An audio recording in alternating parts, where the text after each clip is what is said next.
In the immense sweeping heartland of the American Midwest, the fields that stretch to a seemingly infinite horizon are not merely the source of the corn and wheat harvests that feed the nation.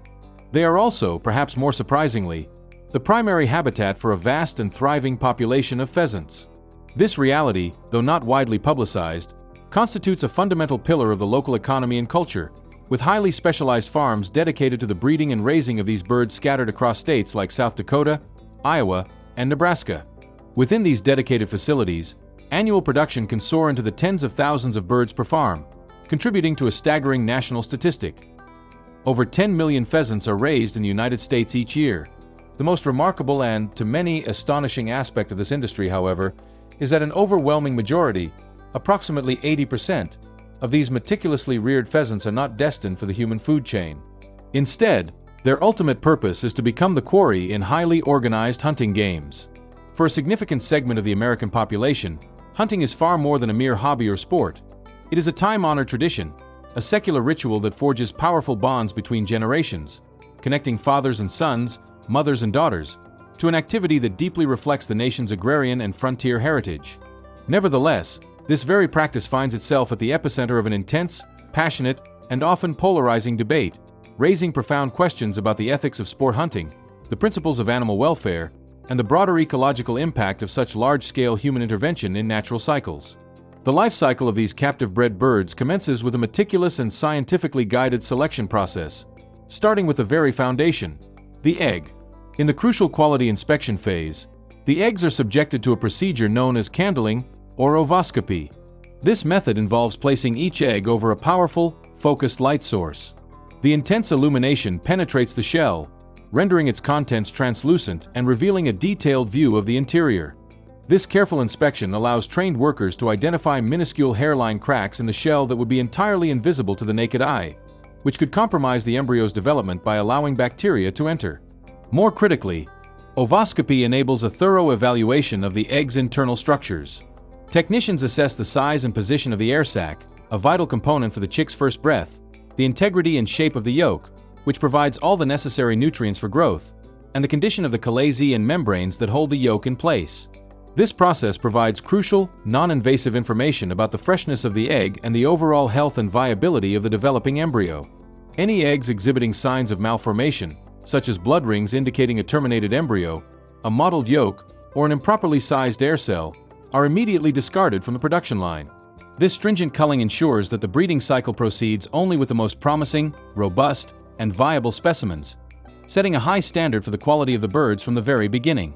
Following this rigorous selection and a carefully controlled incubation period, the newly hatched chicks, fluffy and vulnerable, are gently gathered and placed into specially designed cardboard boxes for safe and secure transportation. These are not ordinary containers. They are engineered for the specific purpose of moving live, delicate animals. The boxes are perforated with numerous ventilation holes, strategically placed to ensure a constant and adequate flow of fresh air, which is essential to prevent the chicks from overheating and suffocating during their journey. From the hatchery, these chicks are transported to the sprawling raising farms where they will grow to adulthood, becoming part of an industry that is quite unique in its scale and purpose within the United States. Upon arrival at these farms, it is not uncommon to find vast, enclosed fields teeming with thousands of pheasants, creating a vibrant, dynamic, and noisy environment. The enclosures, often called flight pens, are completely covered from above by extensive netting. This netting serves a critical dual purpose. Firstly, it provides an impenetrable barrier that protects the flock from a host of natural aerial predators, such as hawks and owls, while simultaneously preventing the birds from escaping the confines of the farm. Secondly, and just as importantly, the high-ceilinged netting allows the pheasants ample space to move freely, encouraging natural behaviors. They can run, leap, and most crucially, fly for short distances, beating their wings and developing the strong pectoral muscles and instincts that will be essential for their role in the hunt. This environment is designed to be a carefully controlled simulation of the wild, preparing them for their eventual release. Once the pheasants reach maturity, typically after several months of growth, and have fully acclimated to their managed environment, the hunting season officially commences. This period generally begins in the crisp air of mid-October and extends through to the end of December, coinciding with the autumn harvest and the onset of winter. The tradition of pheasant hunting is an activity that would be functionally and aesthetically incomplete without the integral participation of highly trained hunting dogs, the indispensable companions of the hunters. These dogs, often from breeds like Labrador Retrievers, German Short-haired Pointers, and English Setters, are trained with immense precision and patience from a young age. Their role is multifaceted. They use their exceptionally sensitive noses to scent the trail of the birds. They work through dense underbrush and tall grass to flush the pheasants from their hiding spots, causing them to take flight, and after a successful shot, they expertly retrieve the downed bird, bringing it back to the hunter. The partnership that unfolds in the field, a complex interplay between humans, their canine partners, and the natural landscape, creates a scene that is simultaneously harmonious and deeply dramatic. It is here that all the elements of the industry converge in a cyclical ritual of release and pursuit, a tradition that has been faithfully repeated and passed down through countless generations of American families. The pheasant industry in the United States has also cultivated a highly lucrative and specialized niche market that exists alongside the mainstream hunting operations. Pheasants belonging to rare or ornamental breeds, those displaying uniquely vibrant or unusually patterned plumage, or individuals that grow to exceptional sizes can become highly valued auction items. In these exclusive circles, such birds are not seen merely as game but as prized specimens, symbols of prestige for collectors or owners of elite hunting preserves. In some high-profile auctions, a single extraordinary pheasant can be sold for several $1,000s, making this facet of the industry an exciting and highly sought-after component for enthusiasts. Despite the deep-seated tradition, the economic benefits, and the glamour of these high-end auctions, the raise and release model for hunting continues to provoke and sustain a significant ethical and environmental debate. The discussion intensifies with each passing year, fueled by a growing societal consciousness regarding animal welfare, the ethics of blood sports, and the conservation of natural ecosystems. Critics question the morality of breeding life for the explicit purpose of being killed for sport, while proponents often argue that the funds generated from hunting licenses and preserve fees contribute directly to habitat conservation and wildlife management programs that benefit all species. In a parallel narrative of humanity's long-standing relationship with the animal kingdom, sheepswool has served as a constant companion for thousands of years. From the wild pastures of ancient civilizations to the high-fashion runways of Paris and Milan, wool has provided essential warmth, been a medium for artistic and cultural expression through fashion, and symbolized wealth and status. With the ever-increasing global demand for sustainability and environmental responsibility within the notoriously wasteful fashion industry, wool is experiencing a powerful resurgence, gaining renewed prominence as a material that is natural, entirely renewable, and completely biodegradable. Each year, a global flock of over 1 billion sheep is raised, producing an approximate 1 million metric tons of raw wool. The nations of Australia and New Zealand stand as the undisputed leaders in global production and exportation, having established themselves as titans of this market, primarily through the development of the fine-fleeced merino sheep. But how has wool managed to maintain its enduring appeal and relevance for so long, surviving the invention of countless synthetic fibers? The answer lies in its remarkable properties and its sustainable, cyclical life journey. The journey of wool begins on the vast, rolling hills of sheep farms. The breeding season marks the busiest and most critical time of the year for these operations, with dozens, sometimes hundreds, of lambs being born every single day. Immediately after birth, each lamb undergoes a simple but vital health procedure. Its umbilical cord is disinfected with iodine to prevent infections that could otherwise prove fatal. From that moment on, for the first few crucial days and weeks of their lives, the lambs are nourished either by their mother's milk or, if necessary, by a specially formulated milk substitute.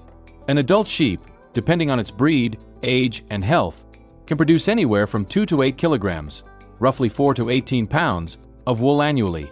After a growth period of 8 to 12 months, its fleece will typically reach a length of 6 to 10 centimeters, 2 to 4 inches, which is considered the ideal staple length for shearing. The shearing process itself is a remarkable display of skill and physical endurance, performed with special electric shears that function like oversized clippers. Experienced shearers are masters of their craft, able to remove the entire fleece in a single, continuous piece. This technique is not just for show, it greatly facilitates the subsequent sorting and classification of the wool, as it keeps all the different qualities of wool from various parts of the sheep's body together in one cohesive blanket. After shearing, the raw wool, also known as greasy wool, is meticulously sorted by trained classers who assess its quality based on factors like fiber diameter, micron, length, strength, and color. It is then moved into a large-scale industrial washing system, a process called scouring. Within the system, the fleece is gently washed in a series of baths containing warm water and mild, neutral soaps designed to remove dirt, sweat, referred to as suant, the natural oils produced by the sheep, lanolin, and any other impurities like vegetable matter. The recovered lanolin is often purified and sold for use in cosmetics and pharmaceuticals. Following the wash, the clean wool is thoroughly dried and then passed through a carding machine. This machine uses large wire-covered rollers to detangle, separate, and align the wool fibers, transforming the clumpy mass into a soft, airy web called a sliver. To achieve the vibrant, rich colors demanded by the textile industry, the wool then undergoes a meticulous dyeing process. After dyeing, the colored fibers are spun, a process that twists them together tightly to form a continuous, strong, and uniform thread, or yarn.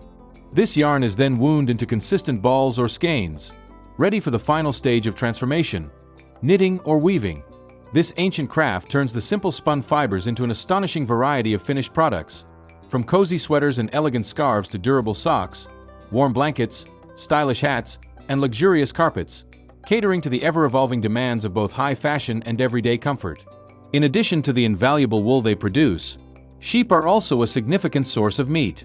Lamb and mutton are important agricultural products, valued for being both highly nutritious and economically significant. After the animal is slaughtered in a carefully regulated facility, the carcass is cleaned of all remaining wool by an automated system that ensures maximum hygiene and efficiency.